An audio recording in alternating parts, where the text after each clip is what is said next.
What's up, y'all? Welcome back to Let's Play High Swap Friend Sim for the third time, my third playthrough of High Swap Friend Sim, in which I mixed it up by instead of playing by myself or sending photos to a friend and making a commentary YouTube series out of it, because who's not these days? Even though it's 2020. General warning, possible spoilers for Homestuck proper, Pester Quest, the rest of this game, Homestuck fanfics.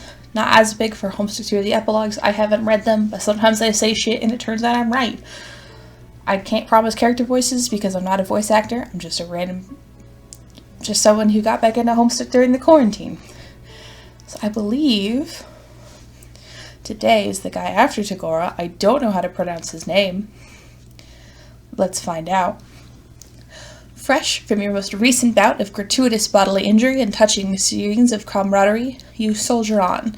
You've had a few setbacks, made a couple silly choices. Boy, things just keep happening. But let nobody say that you, the main character, are incapable of growth and change. You have made sure not to be caught in the wilderness near dawn again. You have made your way back to civilization. You can't wait to discover what new adventures await you. Adventures like friendship. Vicare. Vicar? Vicare? Vicare? We're gonna go through Vicare? Vicare. I'm gonna go with Vicare. Or it'd be Vicare. We're gonna call him Vicare. Vicare sounds cute. It's probably best for you to stop trying to predict what's going to happen to you at this point. Everything that's happened so far on this planet has been kind of chaotic.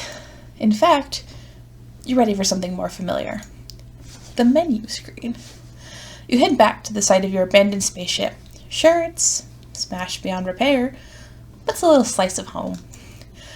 Maybe at least one or two pieces of it are fixable. You march off in what you think is the right direction.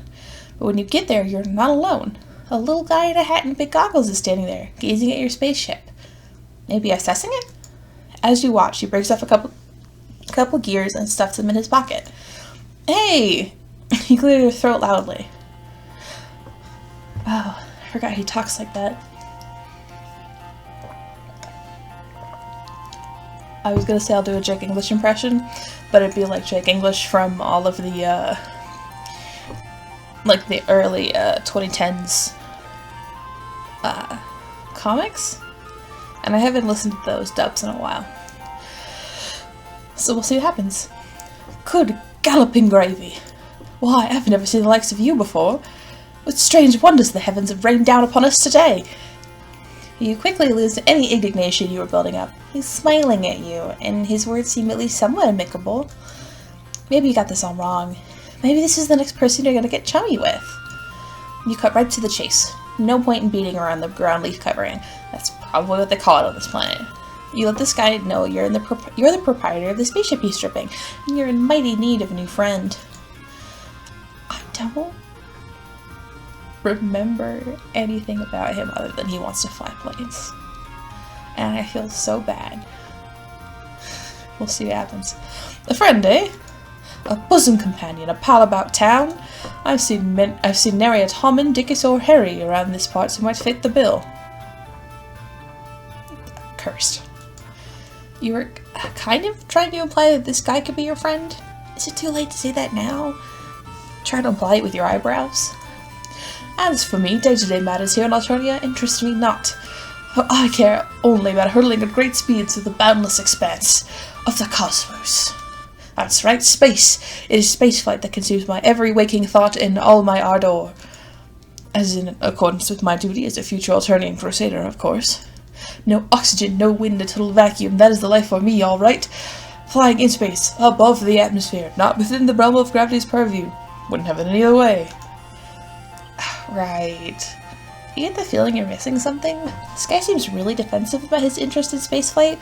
Like, maybe he's trying to say something totally different? Whatever it is, his internal conflict clearly takes precedent over your issues. He seems like a great candidate for a friend, despite the fact that his voice sounds like it belongs to a newsreel about World War II. I just have one query for you, sport, if I may be so bold. Do you also like spaceflight? Do you yearn to see the moons shining above, the clouds whipping by as you chase and tease the impish western wind, and then also keep going past that up into space? See, I might have to look up a guide for this one. I don't remember. Let's tell him we love spaceflight. Well then, we are in total agreement. Two kindred souls traveling hand in hand into a glorious and inevitable future into conscripted service in space. Which is, as I've already made clear, a thing I most definitely and positively desire, so soon as we have nothing more to discuss. Toodaloo! Yeah, okay. Toodaloo! I'm not sure how to communicate the tildes on either side. I hope I'm doing it. You know what? I gave my disclaimer. We're fine. He's just a plain boy. You can hang him up in a closet. So we're gonna tell him you're not so sure about spaceflight. His eyes widen. You see them sparkle? Ah, I see.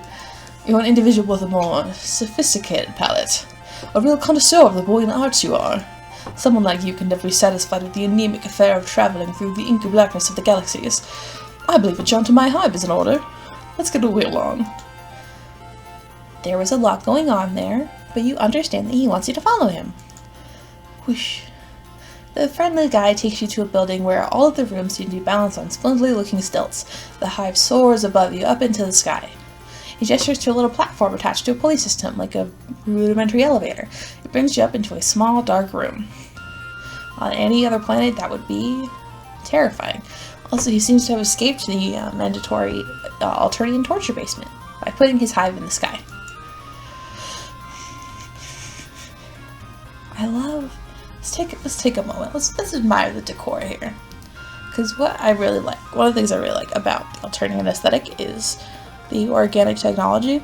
I mean, it's kind of whack, but I think it's a really interesting design choice.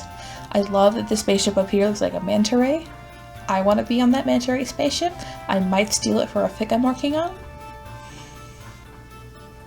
We'll find out. And I love the this little guy, this poster over here. I love that they have the helmets, like they have to wear space helmets, but they also have to make them to accommodate for the fact that they have horns. I think that's really neat. Here's a little elevator. And as I know, like, all this is performative propaganda stuff, but it does look really cool. I think it'd be a fun room to be in. We'll start the narration again. His house is pretty much what you would have guessed. The walls are covered in star maps and pictures of spaceships. You notice that many of them have cheery slogans splashed across them, saying things like explore the galaxies because you're required to fulfill your duty to society, and enlist, travel, make friends, don't get cold. Your new friend doesn't seem too happy as he looks around the place. This is the hive for dedicated spacecraft enthusiasts, isn't it? You nod. You're not sure what this is leading to, but no one ever went wrong when relying on non-specific and possibly deniable agreement. Who am I fooling? You've rumbled me, potential new chum. What you see here before you is a collage of falsehoods. I am nothing but an avatar of baloney. I was gonna make a TMA joke, but I've never listened to the Magus Archives. I'm a wimp. In truth, the mere temptations and desires of space do nothing to tickle my biscuit. The thought of participating in the glorious eternal conquest gives me the screaming memes. My interest lies in something a little lower down. He reaches up and peels back one of the posters. Behind it is another poster, this one showing a view of clouds and the night sky. Behold, my shame. The truth is, I long to toss and turn within the grasp of Mistress Gravity's sweet fingers. To traverse the sky, can such a thing be? Imagine flying within the confines of Alternia's very atmosphere, to find the very conventions of what we all know to be true. Instead of down, up, instead of falling, soaring. Can you imagine? Can you see it before you? Could you ever dream of such an existence? Ever dream of the existence of such a flying machine? There's more choices in this one than I remember. I want to tell him, I think it's tell him airplanes exist. I brought you here to show me my truth, to show you my truth, and you would treat me to mockery.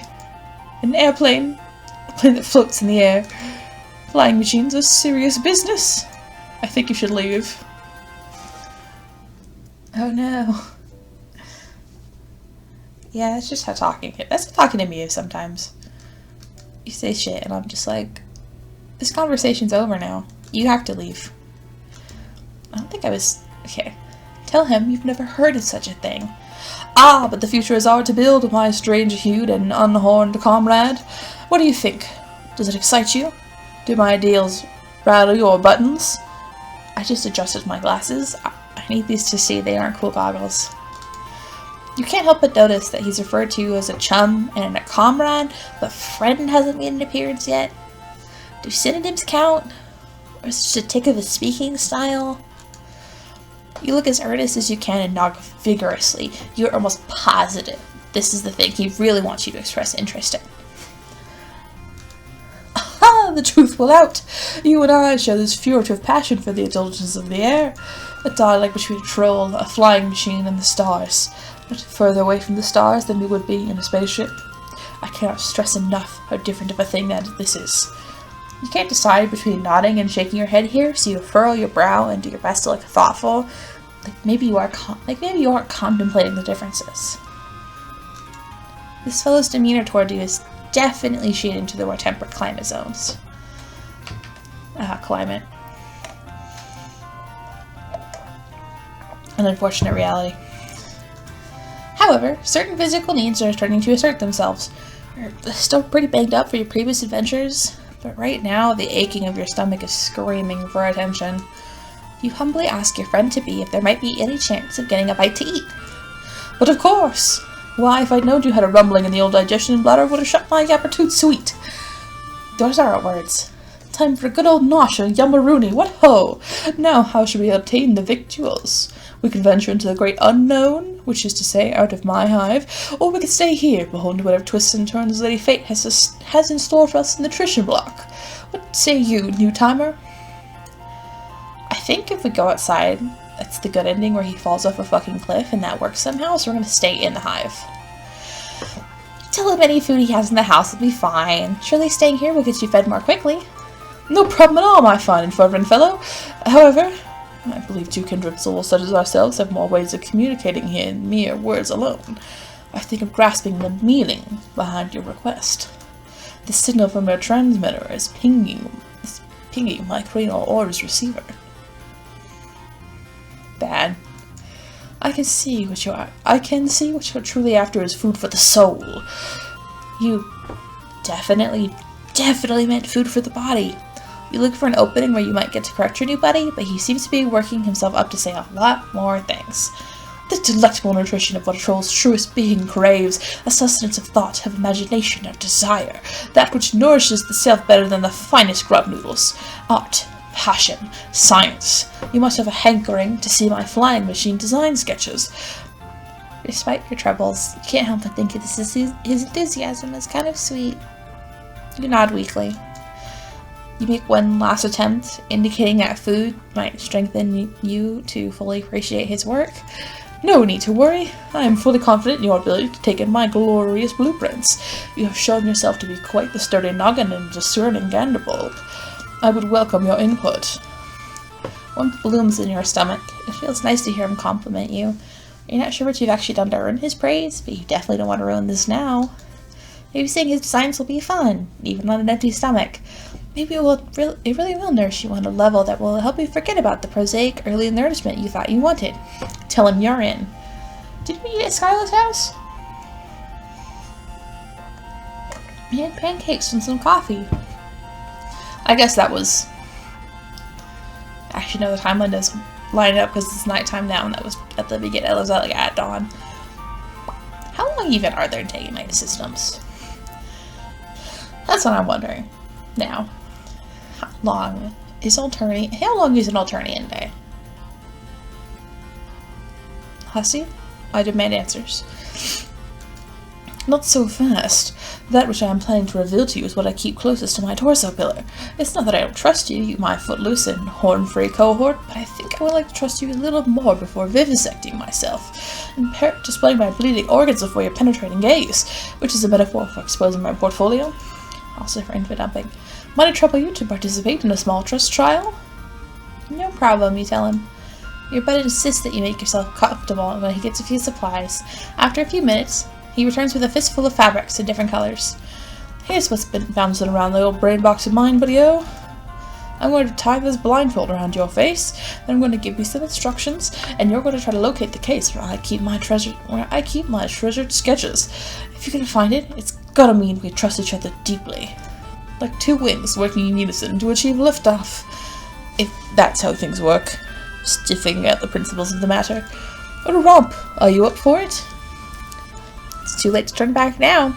And really, you don't want to. It's kind of a relief to have him tell you what you can do to earn his friendship in plain terms.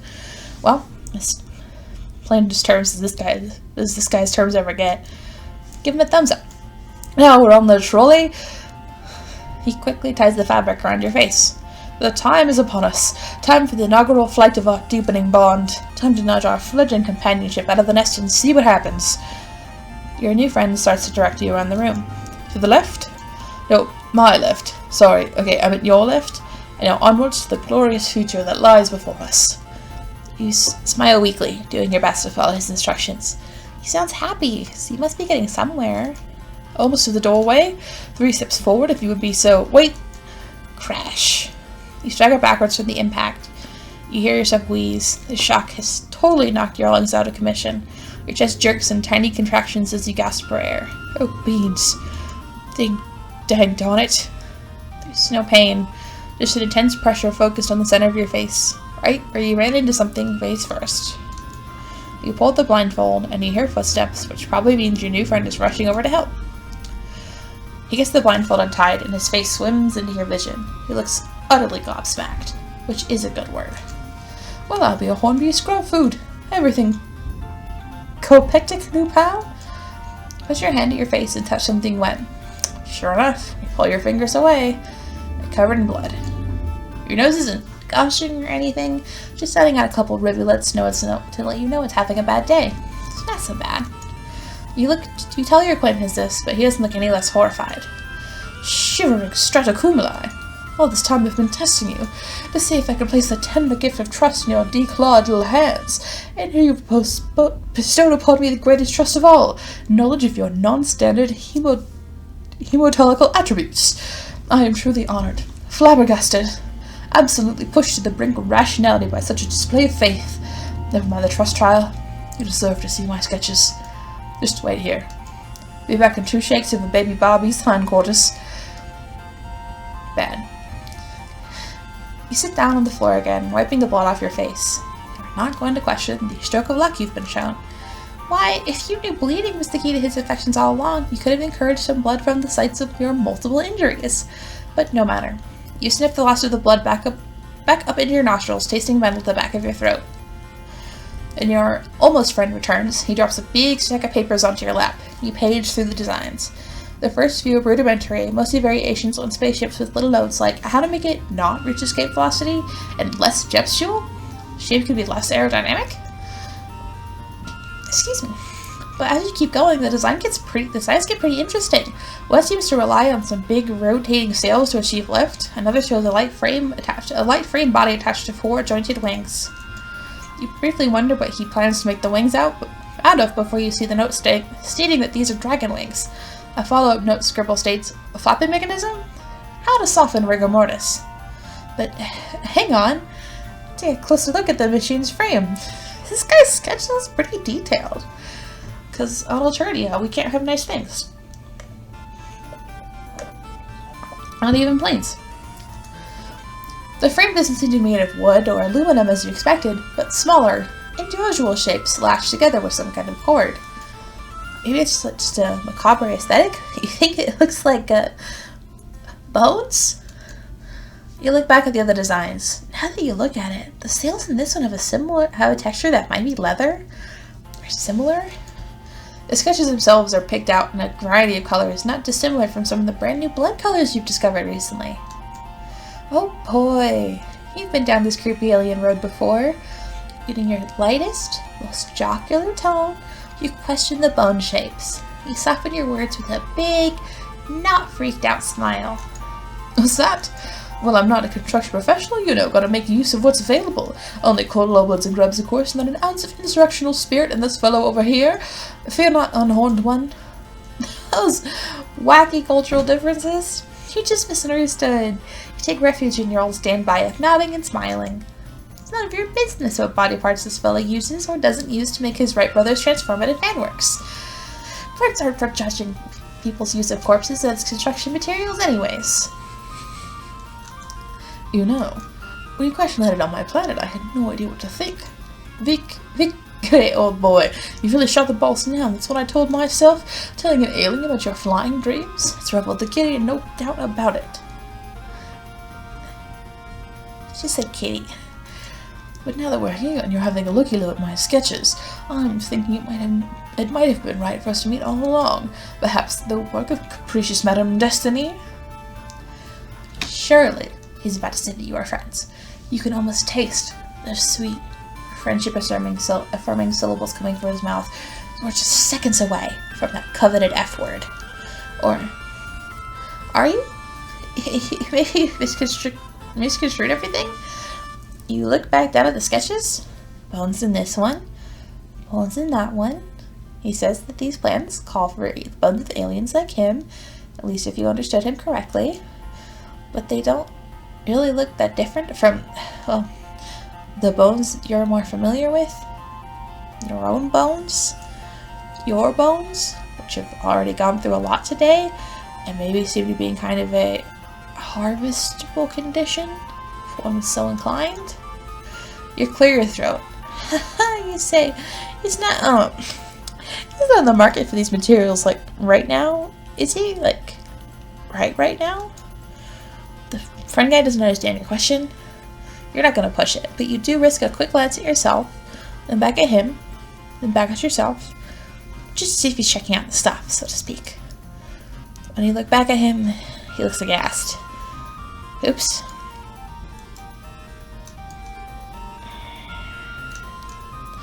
Heavens to biscuits! Is that what you think of me? You think I'm the type to start taking people's body parts all higgledy-piggledy, as if there weren't plenty of thoughtfully discarded rib cages to work with?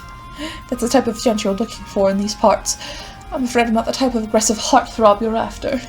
We can't all be the macho, bloodthirsty, romantic hero type, ready to whip out our orifice-targeting tools at a moment's notice. I thought we could be friends. Now I see you're looking for something different.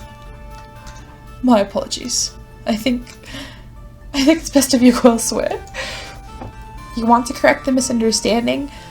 You're not really sure what the misunderstanding is? This guy doesn't seem to be for friendship right now. You hang your head. Looks like this was all just a big waste of time. You thought you were looking for that pitch romance, but you just wanted love. Of the platonic variety. No hate. Literally, you weren't looking for hate. No hate dating. There will be no hate dating in my good hive I almost said hive swim. My good hive swap friends then. So let's go out and look for food instead. From your budding chum's words, it sounds like he himself isn't sure if there's any food in the house. Best to risk it and go outside. You tell him your decision. Top choice, buckaroo! Foraging is how I while away most of my time, after all. It's just one small trouble to trouble the old brain power. For venturing out to the unknown yonder, we should obtain some chow for my Lucius as well. He's a real Gumpy Gustav if he goes too long without his nosh.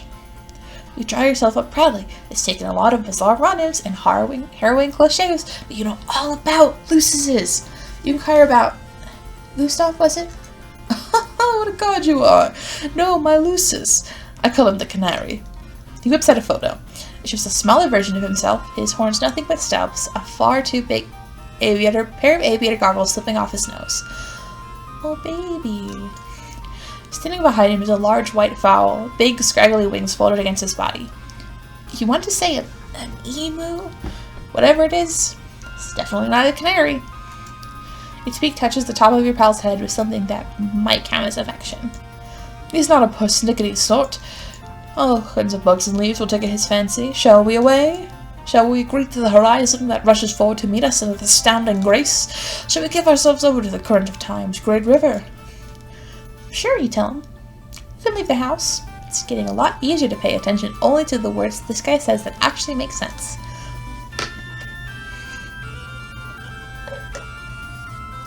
I drink so much water for this route. You kind of enjoy his way of speaking, though. Nothing else. It gives you the feeling that he's really excited about this food quest you're going on together. Your alien pal, we haven't learned his name. He never told us his name. Your alien pal leads you back down through the pulley system outside again. The trip is not so easy on your bruised ribs. The thing about walking is, when you walk, your body moves. You've had better times, all you're saying. You indicate as much to your companion. Oh boy, I hear you. Moving while attached to a 20th surface is the worst kind of hooey. The moment when autonomous flight is invented trembles ever closer to the present. Can you hear it approach? The wail of a distant klaxon, the call to adventure. It beckons us forward through the years, a golden thread stretching us ever onward to that glorious inevitability.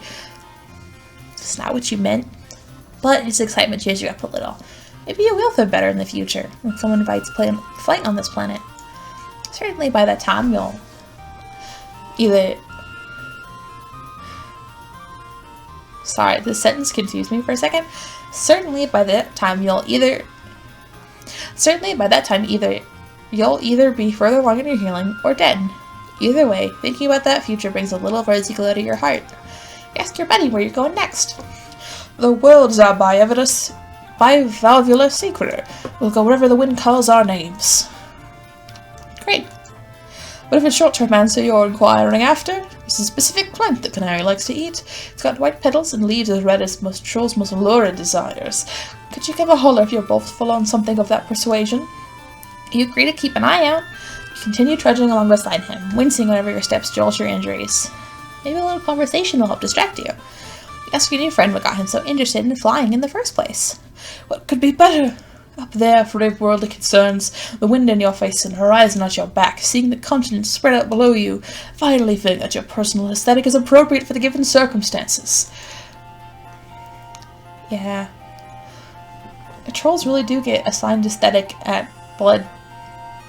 That didn't make any sense. But you know what I mean. You chew over this one for a minute or two. It seems like what really makes this guy tick is the travel and adventure thing. Or maybe that's what you're getting from his general demeanor, everything he said up until now. You're nervous to bring up anything that might make him dislike you, but in the interest of bonding, you forge ahead. Aren't there, you say with apprehension, maybe some similarities between flying and space travel?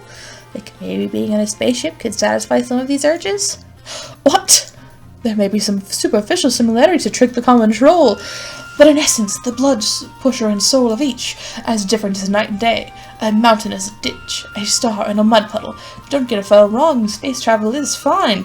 Well, it's the only way to satisfy our bloodthirsty and nearly immortal overlords, and I look forward to such a time when I can be of service in the eternal millstone grind of intergalactic conquest.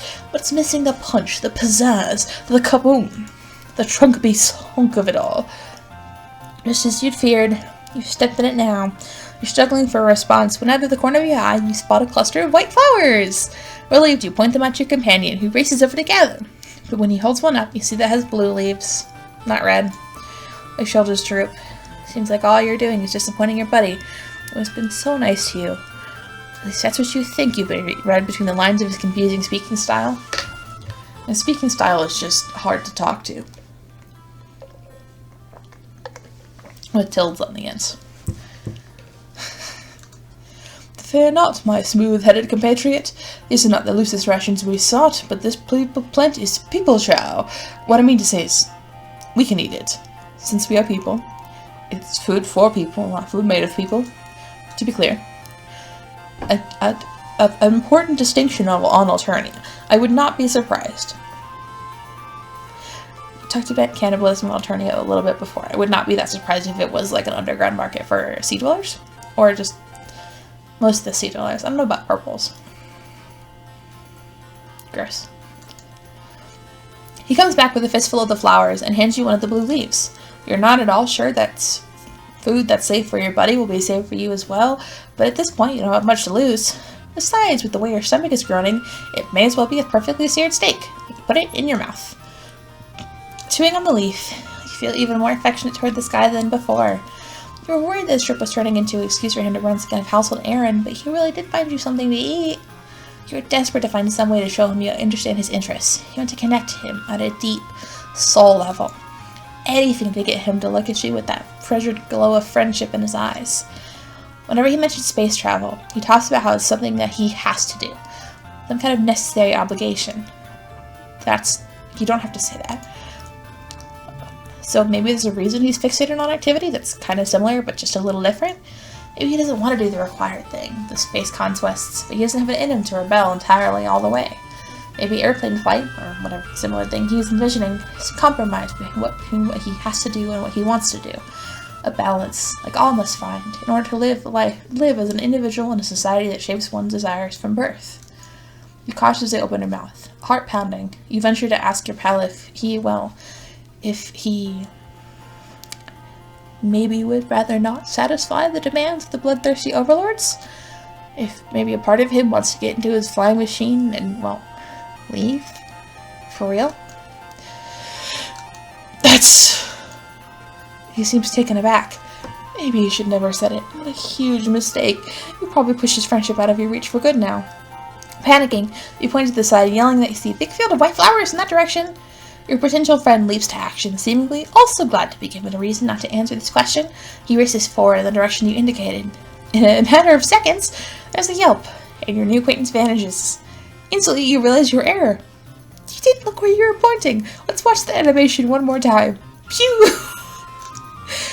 While walking, you unwittingly came close to the edge of a large cliff, which your companion has now disappeared over. You race to the side, your stomach flooding with fear. This is absolutely opposite of what you wanted. You look down in horror. Your friend now looks approximately how you felt when you first crash-landed on this dark planet. He's conscious. Yes, his face frozen in shock, but one leg is twisted underneath him in a nasty way. You may not be familiar with his alien anatomy, but you're almost positive that it shouldn't look like that. You call to him in distress. Sure, he's going to castigate you for your mistakes. The strangeness of his language won't make it hurt any less to lose this guy's trust forever. Ho ho! Hello, Calais! His voice floats up from the ground below, weak but somewhat jovial? Is it possible he's not angry? Oh, joy is happening! Oh, a delight for the body and spirit! Did you see? Did your being absorb what occurred before your very visage? I flew, soared through the air, just for a moment, but it happened! An ecstasy like none I've ever known. You hesitate. Is it really possible that he could be taking this so well? That maybe your big fuck-up was a step in the right direction after all? It's definitely a little worrying to hear him celebrate a dangerous fall. But none of that matters if you can secure his friendship at last. A strange associate. Come on down here. We will celebrate in grand fashion this eve. How did you know that a brief sojourn through unfettered air would bring me such joy? You're a fine fellow, and truly, my truly superb friend. Your heart lifts with joy. He said it. Of course, you now have to find some way to climb down a cliff with your messed up ribs, not to mention figuring out how to transport someone with a broken leg back to the house. You're not really sure if that's possible, or when the adrenaline that got you this far will give out and force you to succumb to your own pain. But with the night full of difficulties ahead of you, you couldn't ask for a better balm than knowing you'll face them hand in hand with your friend. Assuming you didn't hurt his hands as well. No matter, you did it! We did it! Yay! He fell down a cliff, but that's a nasty crack in his horn. Don't mind me. 2:43 in the afternoon. Okay, I can never quite remember a whole lot about him, but that one was really cute. You know, he just wants to be on a plane. That's all he wants to do. He just wants to gather some bones and make himself a flying machine.